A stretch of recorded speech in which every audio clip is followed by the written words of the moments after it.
गाड़ेंगे यहीं। अच्छा, गाड़ के दिखा। अच्छा,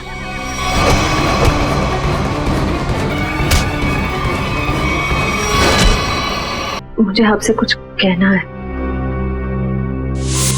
समझ नहीं आ रहा कैसे कहूँ। यार परेशान तो है वो। जब तुम बीती बातें भूल चुकी हो तो दया सर के बारे में बात करने से तुम्हें इतनी तकलीफ क्यों हो रही है? मैंने तुम दोनों को ये बताने के लिए बुलाया है कि मेरे और सिद्धार्थ की सगाई की डेट फिक्स हो गई है। तुम ये शादी किसी दबाव में तो नहीं कर रही हो ना? क्या डेट फिक्स हुई है एंगेजमेंट की? 28 सितंबर। श्रेया ने जो फैसला लिया है उसके पीछे कोई तो वजह है, पर क्या वजह हो सकती है?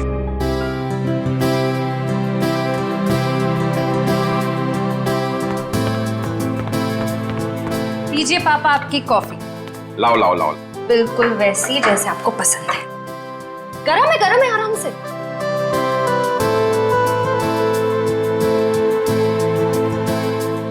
वाओ, मेरी बेटी जैसी कॉफी इस दुनिया में कोई नहीं बना सकता। वो तो है, लेकिन एक जमाने में मैं भी बहुत टेस्टी कॉफी बनाया करती थी। तुम हो ही इतनी टेस्टी। मेरा मतलब है तुम आज भी उतनी टेस्टी कॉफी बनाती हो। आप भी ना बेटी के सामने कुछ भी बोल रहे हो। क्यों, क्या हुआ? श्रेया बेटा, तुम्हें कोई प्रॉब्लम है?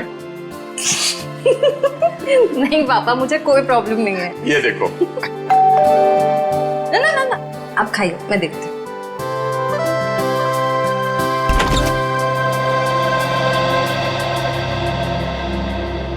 सिद्धार्थ, क्या हुआ, चौक गई मुझे देखकर? सिद्धार्थ बेटा आओ, अंदर आओ। बैठो, मैं तुम्हारे लिए अरे कॉफी। नहीं श्रेया, मैं थोड़ा जल्दी में हूँ। मैं ये एंगेजमेंट कार्ड दिखाने आया था।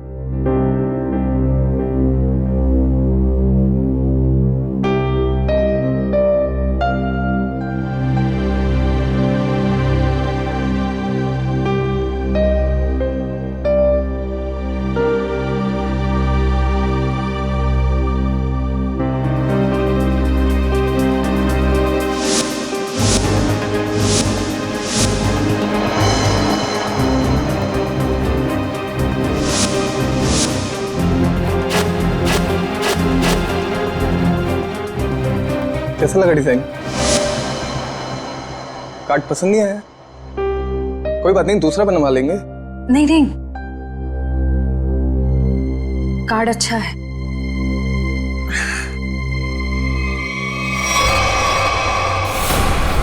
चल चल चल चल चल चल चल चल, हम लोग इस बंगले छुप जाते हैं। अरे जैसा भी नहीं यहाँ पर।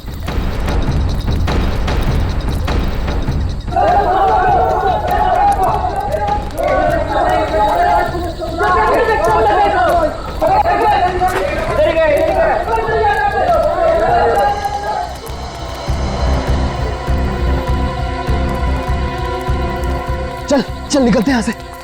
अरे रुक रुक रुक, हम लोग सारा सोना यहीं पे गाड़ देते हैं जमीन में। अबे तेरा दिमाग खराब हो गया है? मोहल्ले के लोगों ने हमारा चेहरा देख लिया है, और अगर कल हम यहाँ दोबारा आए तो यहाँ पकड़े जाएंगे, खतरे में पड़ जाएंगे। हम लोग सोना लेकर बाहर नहीं जा सकते हैं, सारे लोग घूम रहे हैं। और तू खतरों से कब से डरने लगा? अरे खतरों से नहीं, तेरी बेवकूफियों से डर रहा हूँ। देखना एक दिन तेरी सारी बेवकूफियां हमें ले डूबेंगी, समझा? तू बेवकूफ किसे बोला? हाँ, सारा प्लान मैंने बनाया है। सारा प्लान तूने बनाया, इसका मतलब ये नहीं कि जेल भेजने का प्लान भी तू बनाएगा, समझो? जरूरी नहीं है मैं तेरा सारा बात मानूं, समझा? सोना यहीं गाड़ेंगे, यहीं। अच्छा, गाड़ के दिखा। अच्छा,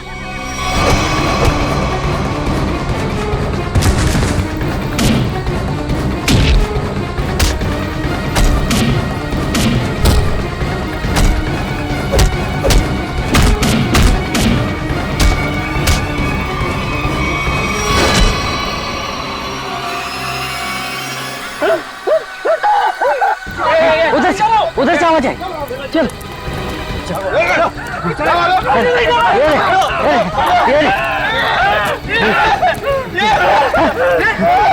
अरे ये तो कंकाल है।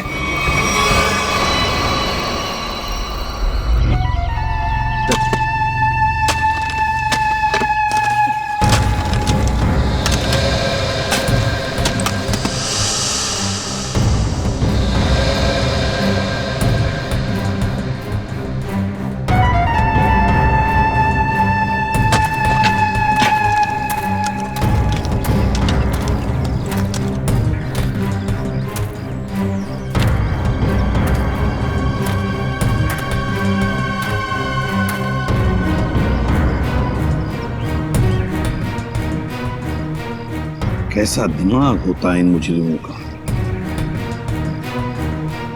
खून करके मन नहीं भरा तो डिजाइन बना दी हड्डियों की। सचिन, तुम दोनों एक काम करो, घर के अंदर से अच्छी तरह से तलाशी ले लो, देखो कुछ ना कुछ मिलता है क्या। हा?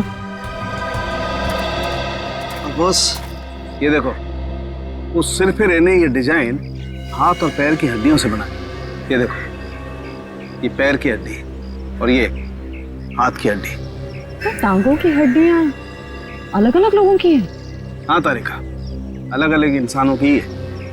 बस मुझे लगता है कम से कम 2 लोगों का तो खून हुआ है यहाँ पर। सर। हाँ विक्रम। सर, ये बाकी की हड्डियां मिल गई है, इन्हें यहाँ पे दफना के रखा गया था। एक एक हड्डी संभाल के उठाओ, हैं? एक एक हड्डी। ये देखो, रूही जरा देखो, घर के अंदर कहीं खून के निशान मिलते हैं क्या?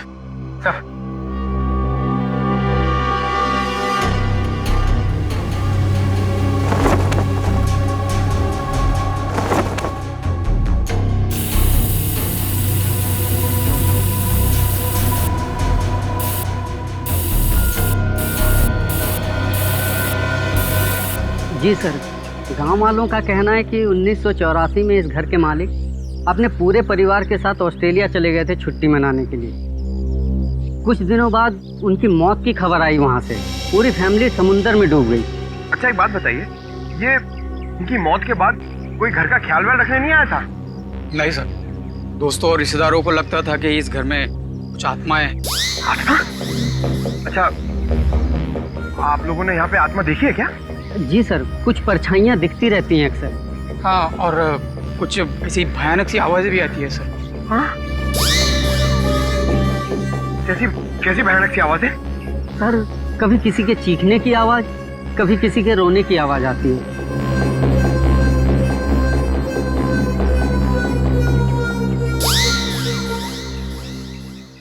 सड़के, इन सारी हड्डियों को देखकर लगता है कि खून एक आदमी का हुआ है और एक औरत का भी।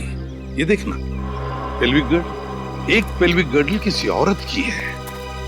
हाँ बस, लेकिन एक कमाल की बात है, क्या? इन सारी हड्डियों में किसी की भी खोपड़ी की हड्डी नहीं मिली। हो सकता है खोपड़ियां किसी और जगह पे छुपा कर रखी हो या फेंक दी हो सकता है ना। मयूर, विक्रम, काम करो, बंगले के आसपास का एरिया अच्छी तरह से छानो और ढूंढो, देखो कुछ न कुछ तो जरूर मिलेगा। एक एक कोना भी मत छोड़ो। जाओ। Yes sir. ये बंगला बंद ही रहता है और आप लोग आसपास रहते हैं? जी सर। यही घर मिला था तुम लोगों को?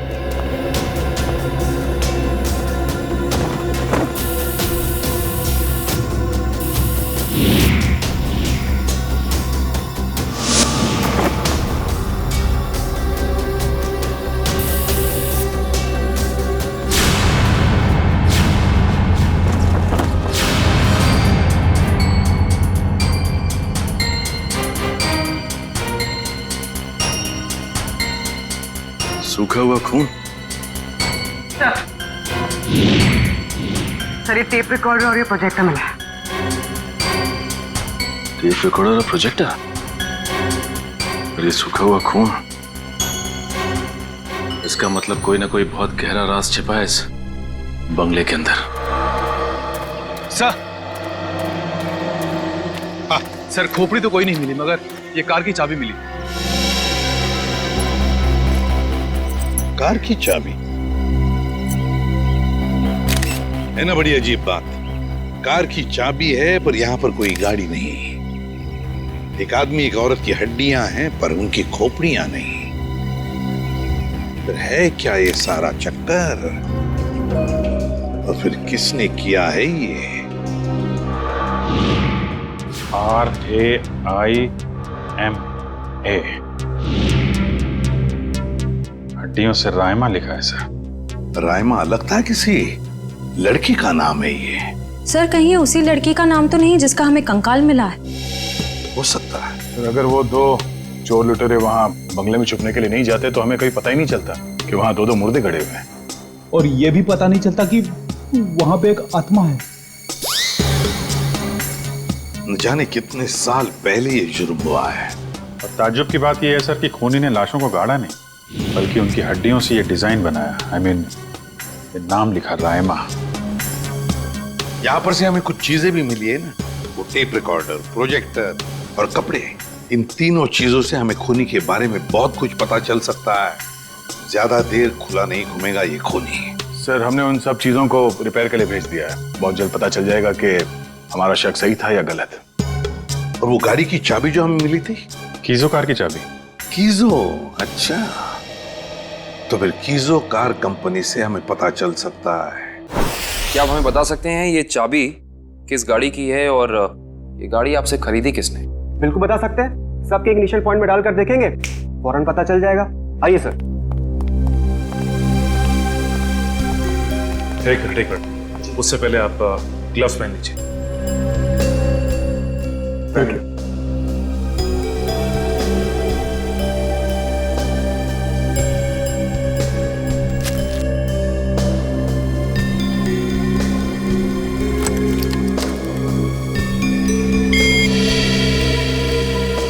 नहीं सर।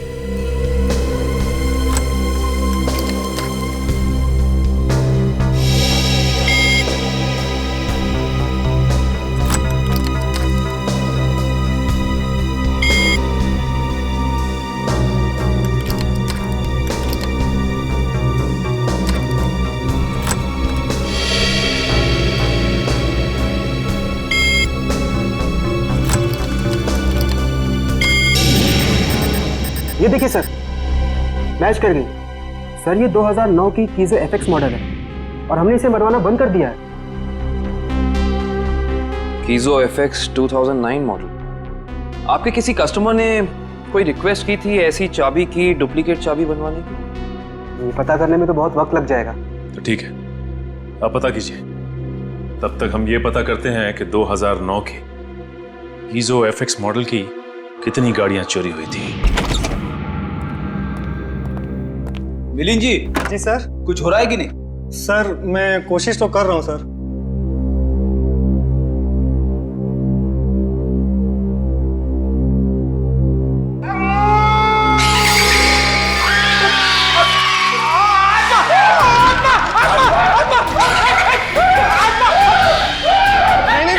नहीं सर, आत्मा नहीं है। ये तो गलती से फेडर खुल गया था।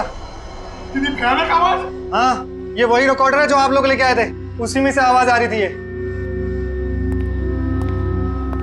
सर, ये आत्माओं ने शॉर्टकट मारना शुरू कर दिया है। ये अपनी आवाज यूज नहीं करती हैं, इस टेप रिकॉर्डर में आवाज डाल के यूज करती हैं।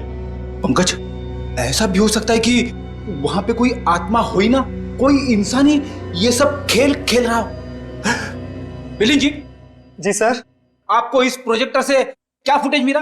हाँ सर, एक मिनट। हेलो रचना, तुम नीचे खड़ी हो? ओके, तुम वहीं रुको, मैं आता हूं। सर सॉरी सर, मुझे किसी काम की वजह से नीचे जाना पड़ रहा है। आप लोग ये रिमोट लीजिए ना, आप लोग फुटेज देखिए। पर सर जरा ध्यान से। ध्यान से क्यों? क्योंकि सर ये फुटेज कमजोर दिल वालों के लिए नहीं है।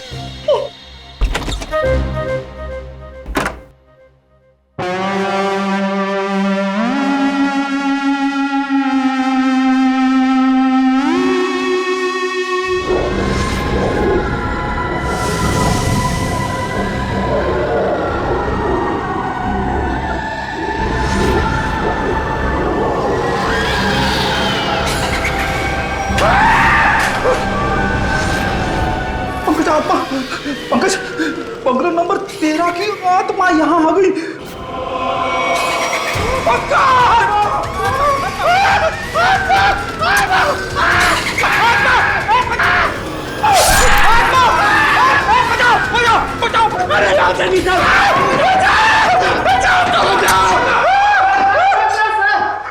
मैंने तो पहले कहा था सर, ये फुटेज कमजोर दिल वालों के लिए नहीं है। नहीं है।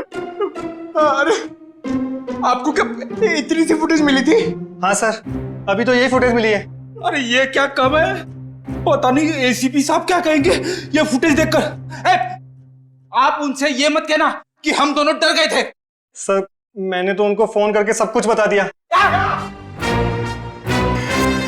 हमारा अंदाजा सही निकला। ये खूनी इस प्रोजेक्टर के जरिए किसी को डरा रहा था, आत्मा बनकर। सर हो सकता है कि इस फुटेज का उन मुर्दों के साथ कोई लेना देना ही ना हो। I mean, लोगों में ये अफवाह फैली है कि इस बंगले में आत्मा है, तो हो सकता है कि ये पूरी फुटेज किसी ने किसी के साथ मजाक करने के लिए बनाई हो। नहीं श्रेया नहीं, इन दोनों चीजों का जरूर एक दूसरे से कोई ना कोई संबंध है। ये डरावनी फुटेज उस खूनी के विकृत दिमाग में से ही निकली है। हाँ सर, किसी को डराने या मजाक करने के लिए कोई इतनी मेहनत नहीं करेगा। फुटेज में ये जो आत्मा है इसे प्रोफेशनल तरीके से फिल्माया गया है, स्पेशल इफेक्ट्स के साथ, जैसे फिल्मों वगैरह में होता है। और इस फुटेज को देख के लगता है सर कि खूनी को स्पेशल इफेक्ट्स का काफी ज्ञान है, या फिर हो सकता है उसने ये फुटेज किसी स्पेशल इफेक्ट स्टूडियो में बनवाई है। हाँ बिल्कुल सही, ऐसा ही हो सकता है। तो शहर में जितने भी स्पेशल इफेक्ट्स के स्टूडियोज हैं, सब में जाकर के पता लगाना पड़ेगा। आइए सर, ये बलविंदर है, वो गाड़ी की चाबी इन्हीं की थी। क्या बात है सर, मुझे यहाँ क्यों बुलाया गया है? हमें आपकी गाड़ी की चाबी मिली है। कहाँ से सर? उन्नति नगर, बंगला नंबर 13। ये एड्रेस कुछ जाना पहचाना लग रहा? नहीं सर। नहीं? रायमा नाम सुना है पहले कभी? बिल्कुल नहीं सर। मगर सर इसका मेरी गाड़ी से क्या लेना देना है? आपकी गाड़ी है कहाँ? सर वो तो कई सालों से गायब ही है। कब से? 5 जुलाई 2011। दरअसल मेरा टैक्सी का बिजनेस है। मेरी कंपनी का नाम है बलविंदर एंड कंपनी। मेरा ड्राइवर प्रीत उस दिन गाड़ी लेकर न जाने कहाँ गायब हो गया। तब से लेकर आज तक मेरी गाड़ी का कोई अता पता ही नहीं है सर। और उस ड्राइवर का? अस्पताल से फोन आया था कि उसे वहां भर्ती किया गया है। मैं उसे वहां देखने गया था। उसकी हालत बहुत खराब थी सर। आग लगने की वजह से उसका थोड़ा शरीर जल गया था। रहता कहाँ ये तुम्हारा ड्राइवर? सर आजकल वो मानसिक चिकित्सालय में है। सर वो बहुत गहरे सदमे में है। मानसिक चिकित्सालय? कौन से हॉस्पिटल में है वो? सर पूना से 50 किलोमीटर आगे एक स्टेट मेडिकल सेंटर है, वहीं पर है वो।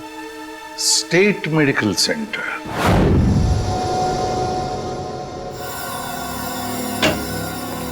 हाँ तारिका जी, कुछ बात बनी? सर चेक कर रहे हैं ना, कुछ ना कुछ तो पता चल ही जाएगा। भाई साहब, मैं दिखाई नहीं दिया आपको? दिखाई? अरे सर आप तो सपने में भी दिखाई देते हैं। हाँ सर, आज सुबह ही सपना देख रहा था। जैसे ही मैं फॉरेंसिक लैब में आता हूँ, आप इस केस के बारे में कुछ ऐसी बातें बताते हैं कि शाम तक खूनी पकड़ा गया। विजीत, तुमने सपना देखा? जी सर। और सपने में मुझे देखा? जी सर। तुमने सपने में तारिका जी को देखा होगा। जी सर। नहीं सॉरी सर, क्या कह रहे हैं सर आप भी? तो बताइए डॉक्टर साहब, इन कंकालों ने अपनी आप बीती बताई? हाँ, थोड़ी बहुत बातें पता चली है भैया।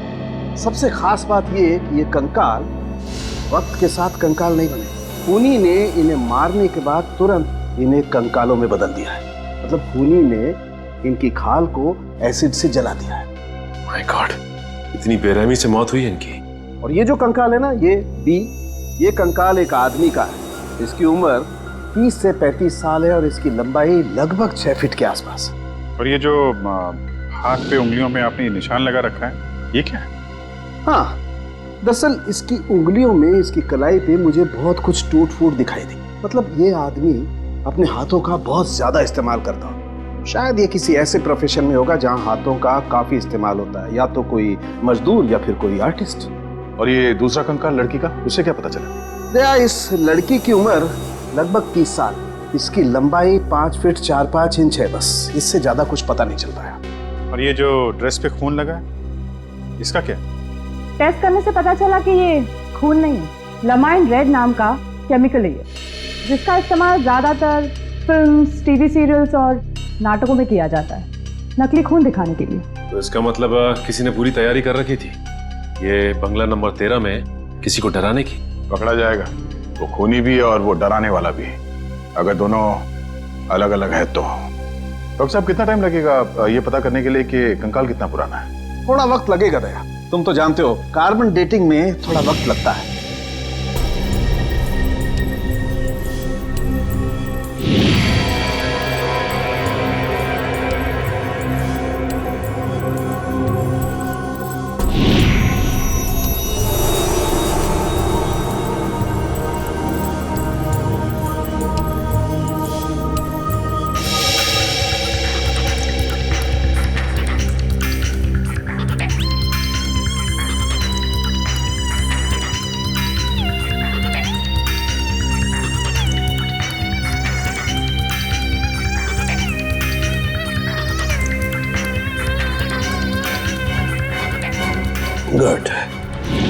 अब गणित शुरू हो गई है। अब पता लग जाएगा दरअसल इन लोगों की मौत कब हुई थी।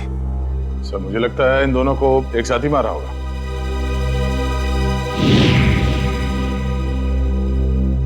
छत्तीस से 38 महीने पहले, मतलब 3 साल पहले 2011 में मौत हुई इनकी। और उस बलविंदर की कार भी जुलाई 2011 को गायब हुई थी, बंगला नंबर 13 से। सर अब तक तो खूनी शहर छोड़ के भागा होगा, उसे ढूंढेंगे कैसे? भागने दो, कहां तक भागेगा? सीआईडी से नहीं बच सकता। Excuse me. जी सीआईडी से। हेलो सर, मैं आप ही लोगों का इंतजार कर रहा था। अच्छा, जो फुटेज हमने भेजी थी उसके बारे में कुछ पता चला? हाँ सर, उसको चेक किया मैंने और उसके सारे स्पेशल इफेक्ट्स हमारे स्टूडियो में ही हुए थे, लगभग 3 साल पहले। गुड। उस फिल्म का नाम क्या था? सर फिल्म का नाम था आत्मा की चीख। हाँ, और सर वो फिल्म पूरी नहीं हो पाई थी। अधूरी फिल्म की फुटेज। सर वो फिल्म तो अधूरी थी ही, साथ में हमें हमारा पूरा पैसा भी नहीं मिला। कौन से बैनर की फिल्म थी ये? प्रोडक्शन हाउस का नाम क्या था? सर वो नए लोग थे और उस प्रोडक्शन हाउस का नाम था, 1 मिनट, हाँ सर उसका नाम था magic media works. Magic media box. अब तो यही लोग बताएंगे कि इस आत्मा की चीख को लोग सुन क्यों नहीं पाए। ब्रीत की हालत भी पिछले 3 सालों में बिल्कुल सुधार नहीं हुआ। उस वक्त भी किसी लड़की की आत्मा के बारे में बात करता था और आज भी करता है। सर लड़की की आत्मा? अच्छा, पिछले 3 साल में जितने भी लोग प्रीत से मिलने आए थे उनकी लिस्ट चाहिए हमें। हाँ, हैरानी की बात यही है सर, पिछले 3 सालों में इससे कोई भी मिलने नहीं आया सिवाय मिस्टर बलविंदर के, जो इनके इलाज का खर्चा उठा रहे हैं। बलविंदर? जी सर। ओके।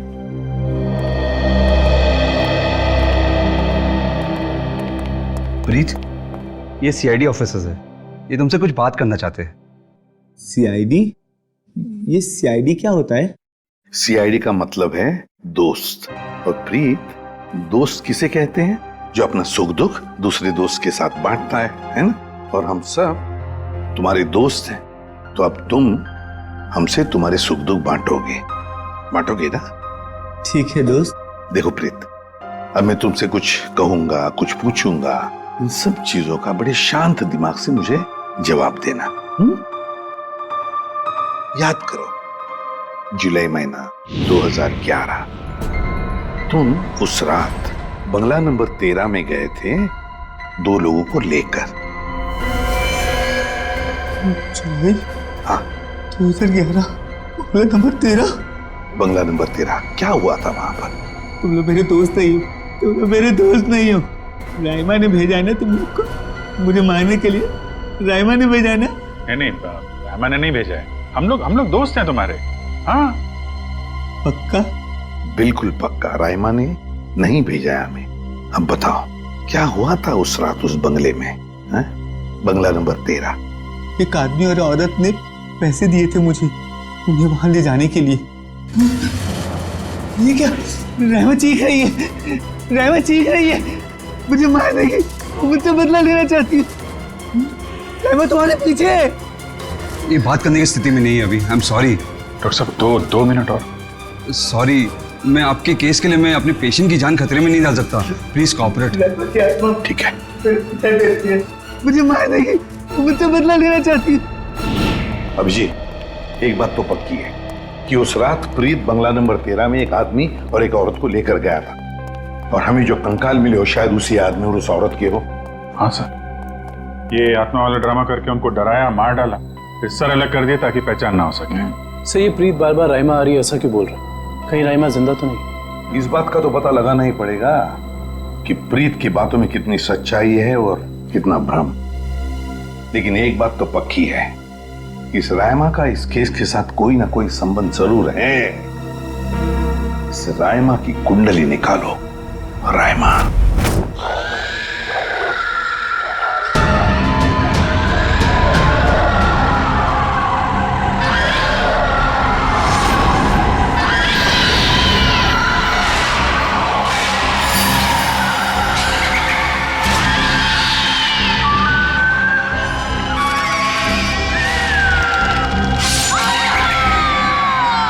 ये फुटेज आपको जिस बंगले से मिली वहाँ खून हुआ है? जी हाँ, दो खो। वैसे ये फिल्म की फुटेज आपकी है ना? जी हाँ, क्या बताऊं सर, बड़ी ही मनहूस फिल्म थी। 10 सीन ही शूट किए थे, फिर फिल्म बंद हो गई। और बंद होने के बाद इस फिल्म के सारे राइट्स मैजिक मीडिया बॉक्स के पास आ गए, if I am not wrong, है ना मिस्टर आलोक? अब इस तरह के फुटेज तो हमारे पास काफी पड़े रहते, अब पता नहीं ये फुटेज उसके हाथ कैसे लग गए। मतलब आप भी मानते हैं ये फुटेज गलत हाथों में लग गए, जिसका उसने गलत फायदा उठाया और दो खून किए? शायद कोई बाहर वाला होगा। लेकिन आपको ऐसा नहीं लगता कि कोई अंदर वाला भी हो सकता है? क्योंकि ऐसा काम करने के लिए अंदर वाले के लिए थोड़ी आसानी ज्यादा होती है। वैसे इस फिल्म पे आप लोग क्या क्या काम कर रहे थे? सुनील राइटर था, आलोक डायरेक्टर और मृणाल कॉस्ट्यूम डिजाइनर। और आप प्रोड्यूसर, राइट? जी। आप में से कोई राइमा को जानता है? राइमा हमारे फिल्म की हीरोइन थी। सर, आप कैसे जानते हैं राइमा के बारे में? आप एक काम कीजिए मिस्टर आलोक, आप अपनी फिल्म की हीरोइन राइमा को यहाँ बुला लीजिए। वो एक्चुअली कई साल पहले राइमा एक हादसे में आग में जलकर मर गई। मर गई? अच्छा, राइमा की कोई तस्वीर या फोटो? मृणाल, फोटो ले आओ। जी सर। एक मिनट, अभी आपने कहा कि वो जल के मर गई, लेकिन कैसे? ज्यादा कुछ तो पता नहीं है, क्योंकि उसके और हमारे बीच तनाव हो गया था। और वो क्यों? वो एक्चुअली हम राइमा को अपनी फिल्म में हीरोइन लेना चाह रहे थे, पर बाद में हमने अपना इरादा बदल लिया और स्मृति को हीरोइन ले लिया और राइमा हो गई साइड एक्ट्रेस। तुम मेरी जगह ये छिपकली को हीरोइन बनाना चाहते हो? तुम्हारा दिमाग खराब हो गया है? राइमा, तमीज से बात करो। मैंने तुमसे कहा ना, अगली फिल्म में तुम्हें हीरोइन बनाऊंगा। इस फिल्म के किरदार के लिए तुमसे बेहतर स्मृति। अच्छा, तो ये बात पहले क्यों नहीं सोची जब मुझे फाइनल किया था? ये फिल्म इंडस्ट्री है राइमा, यहाँ किसकी किस्मत कब यू टर्न मार जाए कोई नहीं कह सकता। ये फिल्म मेरी किस्मत में थी, मुझे मिल गई। इंतजार करो, सिर्फ इंतजार। एक दिन तुम्हारी जिंदगी ऐसी दिशा में चली जाएगी जिसका अंत गहरी खाई में होगा, समझी तुम? क्या तुम मुझे धमकी दे रही हो? धमकी ही समझ लेना। राइमा रुको, राइमा। सूरज गया था राइमा को मनाने के लिए, लेकिन कोई फायदा नहीं। एक हफ्ते बाद खबर आई कि एमजे स्टूडियो में आग लगी है और राइमा की मौत हो गई। मुझे अफसोस है, अगर राइमा हमारी फिल्म की हीरोइन होती तो शायद ये दुर्घटना ना होती और आज वो जिंदा होती। आलोक जी, आप एक काम कीजिए, आप अपनी फिल्म की नई हीरोइन स्मृति, उनको यहाँ बुलाइए जरा। मैंने उसे कॉल किया था, उसका फोन लगा नहीं, और आर्ट डायरेक्टर विराज का भी वो फोन डेट बता रहा था। विराज और स्मृति से मिलना पड़ेगा। सर, ये रहे फोटो। ये है राइमा। राइमा ने स्मृति को धमकी दी, उसके बाद राइमा खुद मारी गई। तो फिर ये खून कर कौन रहा है? इसका जवाब तो अब विराज और स्मृति से मिलकर ही पता चलेगा। मैंने पता किया, ये विराज और स्मृति इस ब्लू रोज प्रोडक्शन हाउस में काम कर चुके हैं। गुड निकल, इससे पूछते हैं। अरे सुनिए भाई साहब जी, ये विराज शंकर है, आर्ट डायरेक्टर है, काफी टीवी में और फिल्मों में सेट लगाए हैं इन्होंने। इन्हें पहचानते हैं आप? नहीं सर, मुझे नहीं मालूम। जी, आगे पूछते हैं। एक्सक्यूज मी, हम लोग सीआईडी से। जी। आप विराज शंकर को जानते हैं? विराज शंकर? हाँ सर, मैं जानता हूँ। वो बेचारे बहुत कर्जे में थे, पर फिर पता नहीं क्या हुआ उनका। उनका कोई एड्रेस, कोई पता? सर, इस बारे में कुछ ज्यादा तो पता नहीं है, लेकिन उनको ऑफिस कहीं अंधेरी में है। अच्छा, ये फोटो को ध्यान से देखिए। स्मृति ये फिल्मों में काम करती है, पहचानते हैं आप इन्हें? जी हाँ, इनकी बंद फिल्म के बाद इनको कोई प्रोड्यूसर फिर से रिलॉन्च करना चाहते थे, लेकिन सर ये पता नहीं क्यों बदकिस्मती से ये 2011 में अमेरिका चली गई और उसके बाद फिर लौट के आए हैं। ये स्मृति का कोई अता पता जहाँ हम उनसे मिल सकते हैं? हमें तो नहीं पता, पर उस एजेंसी पर उसका पुराना एड्रेस होगा जहाँ पर उन्होंने चमकार वॉशिंग पाउडर का विज्ञापन किया था। ठीक, थैंक यू। ज्यादा एजेंसी से स्मृति के घर का पता निकलवाते हैं।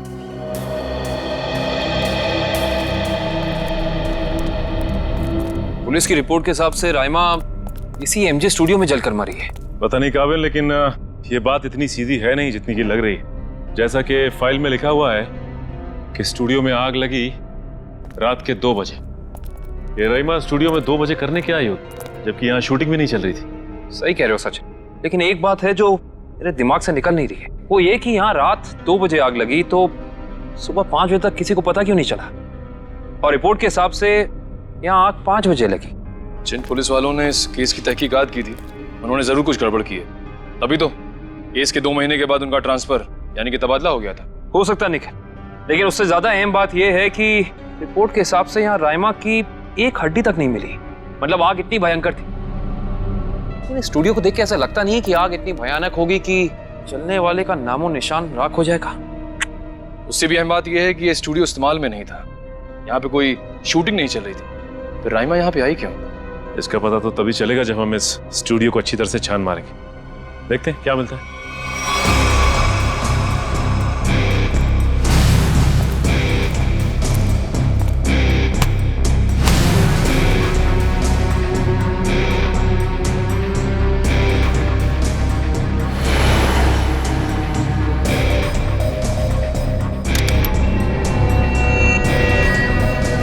ये देखो जली हुई गन।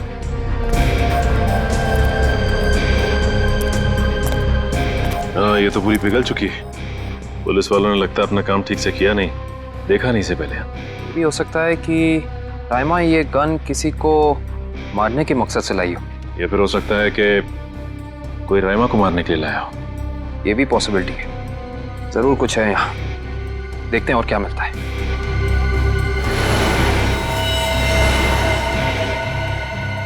सर, कंकाल। 1 मिनट निखिल, जरा संभाल संभाल। करण, शीट ला।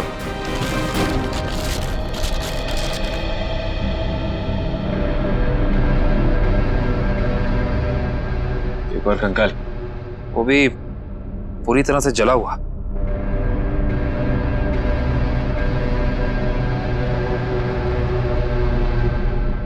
बॉस, इसकी पेल्विक गर्डल से पता लगता है कि ये कंकाल किसी लड़की का है। सर, कहीं ये कंकाल राइमा का तो नहीं है?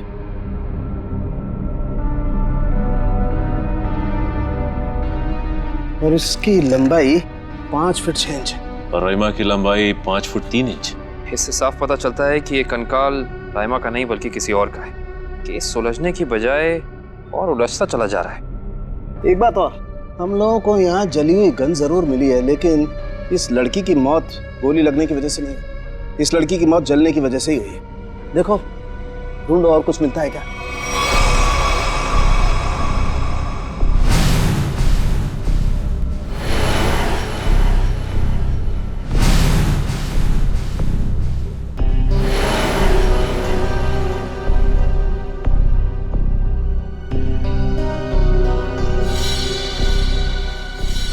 सर ये देखिए सर, बाल बाल।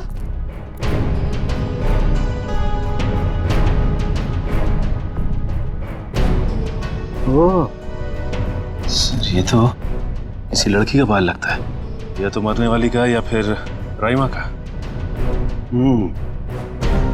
ये किसका बाल है ये तो डीएनए के बाद ही पता चलेगा। सर, ये अरुण है, विराज जी के वर्कशॉप के इंचार्ज। जी, आपको कुछ बनवाना था? जी हाँ, हथकड़ी बनवानी है। हथकड़ी? मैं कुछ समझा नहीं।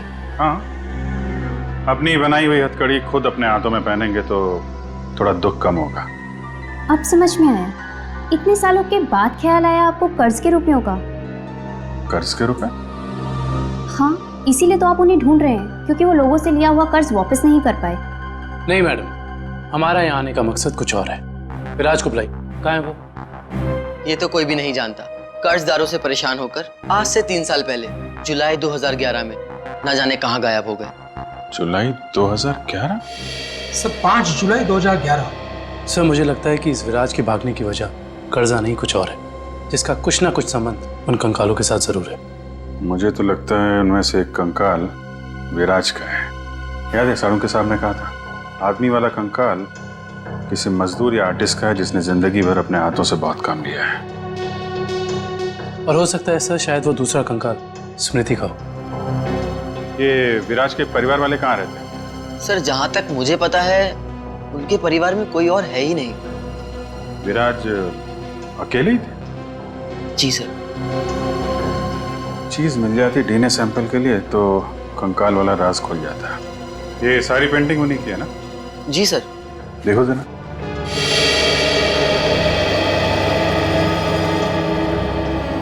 सर थंबप्रिंट ये विराज का है? जी हाँ सर, और ये थंबप्रिंट ही नहीं, ये पूरी पेंटिंग सर ने अपनी उंगलियों से बनाई है। Finger painting? इतना तो काफी है डीएनए टेस्टिंग के लिए। आप लोग? हम लोग सीआईडी से। अच्छा अच्छा, आइए आइए, आप ही ने फोन किया था ना? जी हाँ। दरअसल बात यह है कि हम स्मृति के बारे में आपसे कुछ पूछताछ करना चाहते हैं। पूछिए ना, क्या पूछना चाहते हैं आप? क्या आप बता सकती हैं कि स्मृति का आपके अलावा इस दुनिया में और कोई भी नहीं है? नहीं, उसके माँ बाप बचपन में ही गुजर गए। अब बची है तो ये बूढ़ी दादी, बहुत ही प्यार से पाला है मैंने उसे। ये स्मृति अचानक अपना फिल्मी करियर छोड़कर अमेरिका क्यों चली गई? वो कभी किसी को कुछ नहीं बताती थी, हमेशा अपना मन का करती थी।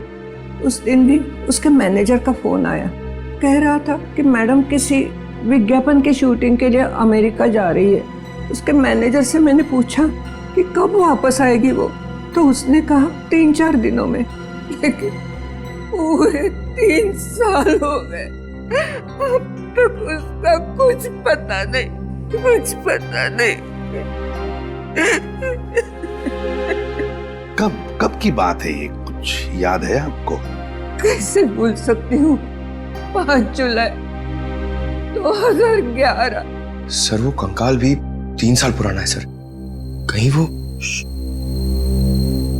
सर कम से कम इतना तो पता कर लो, मेरी बच्ची के साथ हुआ क्या? कहीं वो इस दुनिया में है भी या नहीं? जब तक इस राज का बोझ मेरे दिल पर रहेगा, मैं इतना चैन से जी पाऊंगी, न मर पाऊंगी। देखिए, मैं आपसे वादा करता हूं कि सच क्या है इसका हम पता लगा लेंगे। प्लीज आप अपना ख्याल रखिए, ठीक है? हाँ डॉक्टर साहब, डीएनए की रिपोर्ट आ गई क्या? हाँ, पेंटिंग पर जो सूखा हुआ सलाइवा मिला था, वो सलाइवा ये बताता है कि वो आदमी वाला कंकाल विराज का ही है। और हमने स्मृति की दादी का भी डीएनए टेस्ट करवाया, जिससे पक्का हो गया कि बंगलो नंबर 13 में जो कंकाल मिला था वो स्मृति का है। इसका अंदाजा तो हमें हो ही गया था। अब इस केस में हमें आगे ले जाएगा ये तीसरा कंकाल जो एमजी स्टूडियो में जला हुआ मिला था। इस कंकाल से कुछ पता चला? हाँ, इस जली हुई लड़की का कंकाल विराज के कंकाल और स्मृति के कंकाल दोनों से ज्यादा पुराना है। और ऐसा लगता है कि इस लड़की को सिगरेट पीने और तंबाकू खाने की बुरी आदत थी, क्योंकि इसके जबड़ों से हमें तंबाकू के अंश मिले। और वो बाल इसी जली हुई लड़की के हैं? नहीं, वो बाल ना तो इस जली हुई लड़की का है, ना ही स्मृति का है। सर कहीं ये बाल रायमा का तो नहीं है? सर इस केस की सुई घूम फिर के रायमा पर आकर अटक गई। पता लगाना पड़ेगा रायमा के साथ आखिर हुआ क्या था। जैसा कि आप देख रहे हैं, सीआईडी ने एक और खूनी को पकड़कर एक बार फिर साबित कर दिया है कि उनके नाक के नीचे से कोई भी मुझे बच के निकल नहीं सकता। इस बार पकड़ी गई है बंगलो नंबर 13 में हुए खून की हत्यारी रायमा। एक मिनट प्लीज। सर क्या ये बात सच है कि आप एक बाल के जरिए रायमा तक पहुंच गए? देखिए, इस वक्त हम आपके सवालों का जवाब नहीं दे सकते। जल्दी जब हम प्रेस कॉन्फ्रेंस लेंगे तब आपको सब बता देंगे। ओके, ठीक है? चलिए हटिए, अब जाने दीजिए। चलो हटिए। रायमा जी, आपने उन मासूम लोगों को क्यों मारा? क्या वजह थी इसके पीछे? रायमा जी, रायमा जी, प्लीज पीछे हटिए, प्लीज। रायमा जी,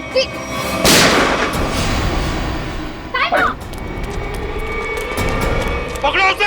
अब खूनी पकड़ेगा इसे।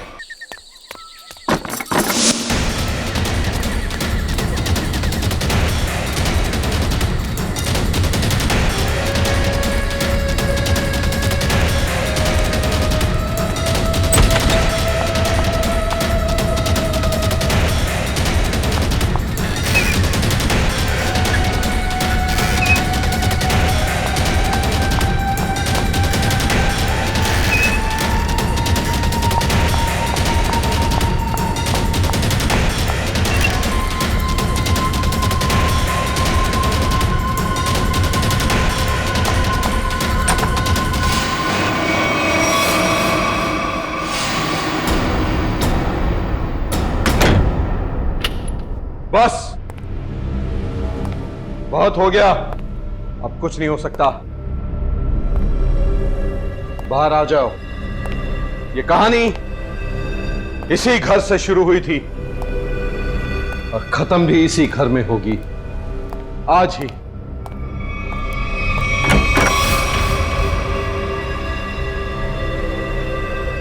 छुपने का कोई फायदा नहीं, बाहर आ जाओ। सुना तुमने?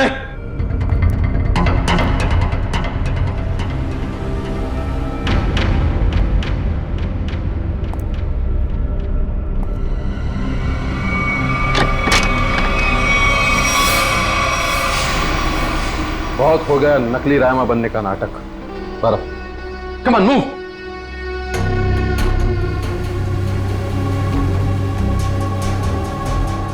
कौन हो तुम?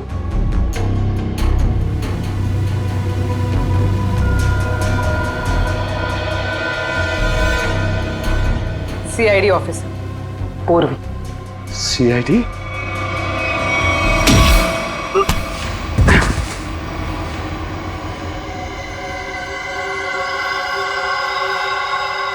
मैं और राइमा एक दूसरे से बहुत प्यार करते थे, इसलिए जब हीरोइन का रोल राइमा की जगह प्रीति को मिला तो तुम्हारे दोनों कानों से धुआं निकलने लगा है?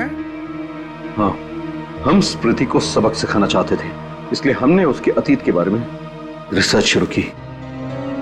राइमा को पता चला कि एक्ट्रेस बनने से पहले स्मृति ड्रग्स के कारोबार से जुड़ी थी। इसलिए रायमा ने स्मृति को ब्लैकमेल करना शुरू कर दिया। क्यों?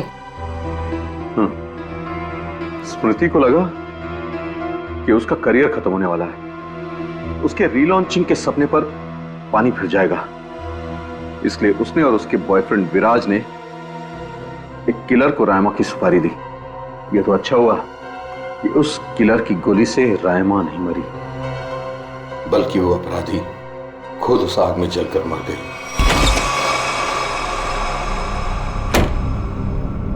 विराज, स्मृति, कहाँ हो तुम दोनों?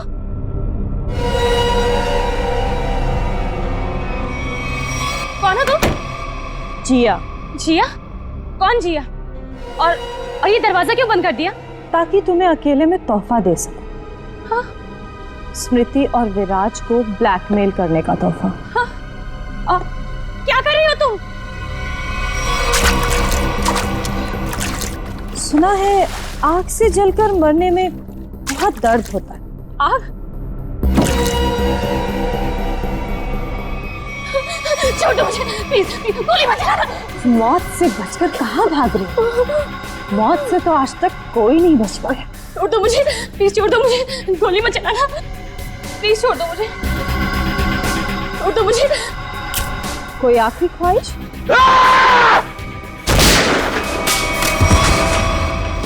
रायमा, रायमा, मैं तुम्हें कुछ नहीं होने दूंगा। मैं तुमसे बहुत प्यार करता हूँ, मैं तुम्हें कुछ नहीं होने दूंगा रायमा। अब तुम दोनों को मुझसे कोई नहीं बचा सकता। सब फाइनल गुड बाय।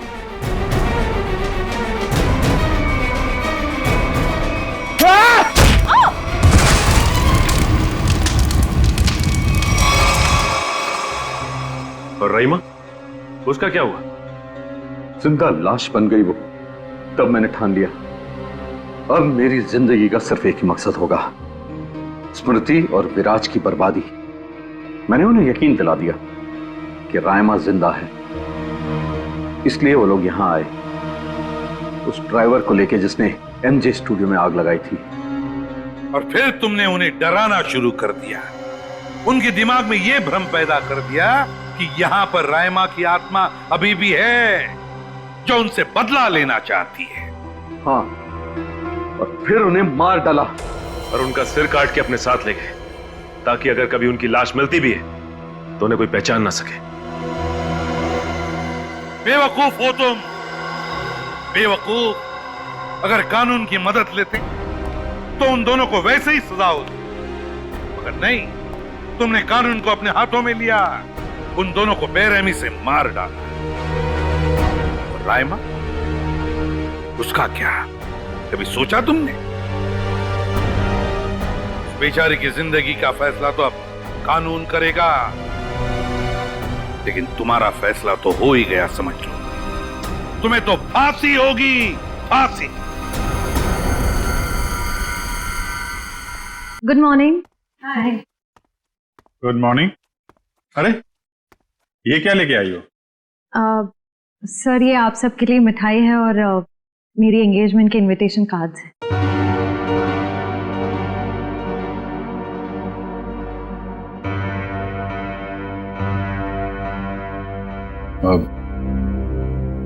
तारीख पक्की हो गई? जी सर, 28 सितंबर। अच्छा। दो हफ्ते बाद ही है। काफी तैयारी करनी होगी आपको तो। सर ज्यादा कुछ तैयारियां करनी नहीं, सिद्धार्थ को भी मेरी तरह एक छोटा सा ही फंक्शन चाहिए था। ये तो बहुत अच्छी बात है। Congratulation Shreya. Thank you sir. चलो मुंह मीठा कराओ। हाँ श्योर।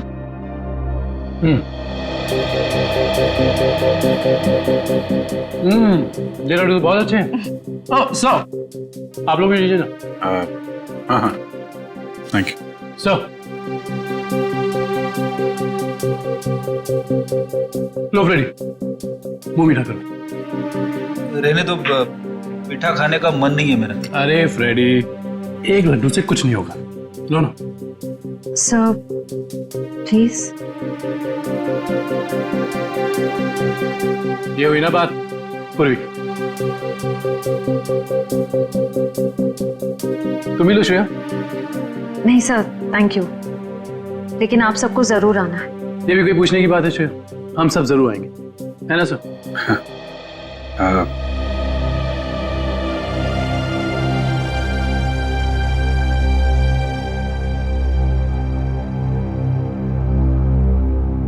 सर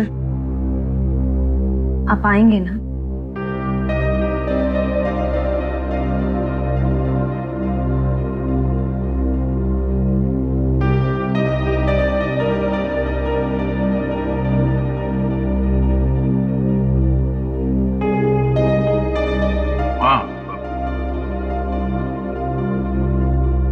मैं जरूर आऊंगा।